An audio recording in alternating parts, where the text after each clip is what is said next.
Have you ever thought about how far back your family tree really goes? I'm not talking a few hundred years. I mean thousands. It turns out your DNA is carrying messages from people who walked the earth during the Stone Age. And today, we're going to crack open that code. Okay, let's get into it. So let me just ask you straight up. Could your ancestors be hiding in the Stone Age?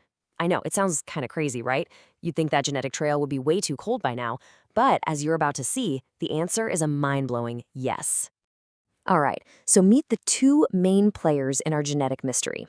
On the left, we've got a hunter-gatherer who lived in Europe about 8,000 years ago.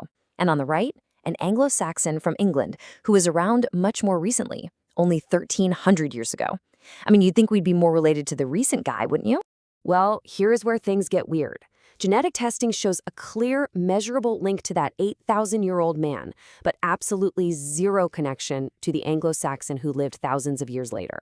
So how on earth is that possible? This is the puzzle we're going to solve. Let's start digging into the evidence. Okay, first things first, we've got to look at the raw data. This is where the story really starts to unfold, right there in the genetic code itself. Okay, check this out, because the results are just so clear it's startling. Look at the top two lines. We share over 18 centimorgans of DNA with the Lochboer man from 8,000 years ago and over 20 with Labrana from 7,000 years ago. But then look at the bottom two. Hingston 3, our Anglo-Saxon, and an even more recent Iron Age Celt, a big fat zero. Nothing. No shared DNA at all. And just so we're all on the same page here, a centimorgan, or cm for short, is just the unit we use to measure shared DNA.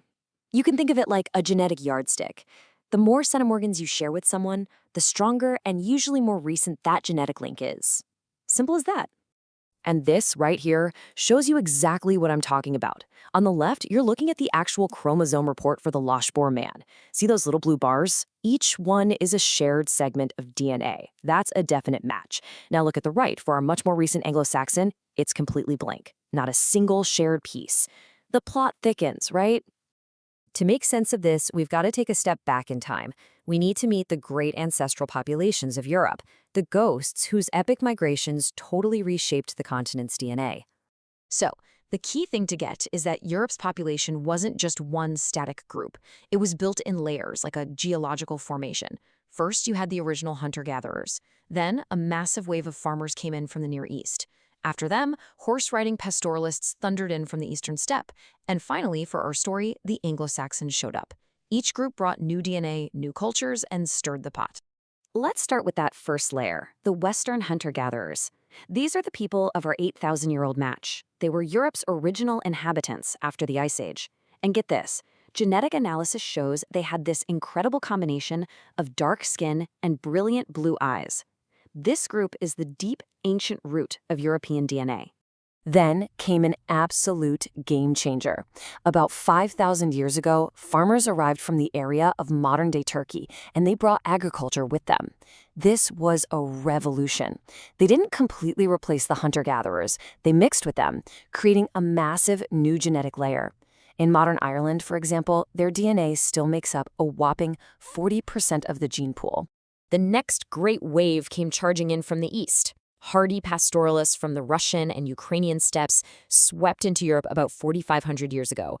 And wow, their impact was just massive. They likely brought the ancestors of most modern European languages, the gene for being able to digest milk as an adult, and they contribute a huge chunk, up to 50% of the DNA in Northern Europeans today. And finally, that brings us to the Anglo-Saxons, our 1,300-year-old no match. They came over to Britain from what's now northern Germany and Denmark. They added yet another layer to the genetic makeup, especially in England, where today people get a pretty big slice of their DNA, somewhere around 30 to 38% on average, from these folks. Okay, so we have the DNA evidence, and we have the historical context. Now it's time to put it all together and finally solve this puzzle. Let's circle back to the big question one more time. How in the world can we have a clear match to someone from 8,000 years ago, but show zero genetic link to people who lived thousands of years later, people we know for a fact are ancestors to modern English people? Here's the first part of the answer. Think of that ancient hunter-gatherer DNA like a drop of dye put into a huge vat of water 10,000 years ago. Every new group that came in just mixed into that water. So today, that original color isn't a big splash anywhere, but tiny ancient flecks of it are spread out through pretty much everyone. And that's the key. This quote from the source material nails it. Long segments of DNA are rare from ancient relatives because of thousands of years of genetic shuffling. Every single generation, DNA gets mixed and broken up. The pieces we share with these ancient people are real, but they're incredibly tiny fragments that have somehow survived millennia of this constant shuffling. Now for the second, and honestly, the most important piece of the puzzle, the sheer randomness of inheritance. You get 50% of your DNA from each parent, but it's a random 50%. Go back just 10 generations, you have over 1,000 ancestors on paper, but you only inherit DNA from a tiny fraction of them. It's not a library, it's a genetic lottery. So that no match to the 1,300-year-old Anglo-Saxon, it doesn't mean you're not related. Of course you are, distantly. It just means that in the genetic lottery that played out over 50-some generations, none of their specific DNA segments happened to win a ticket down to you. It's all about the random luck of the genetic draw. So let's zoom all the way out. What's the big takeaway here? What does all this ancient history of migration and random chance mean for you right now? What it means is that these modern ideas of a single British or European identity, well, genetically speaking, they're not really a thing.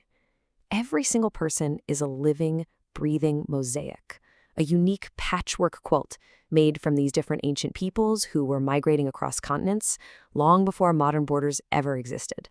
And this chart shows that mosaic perfectly.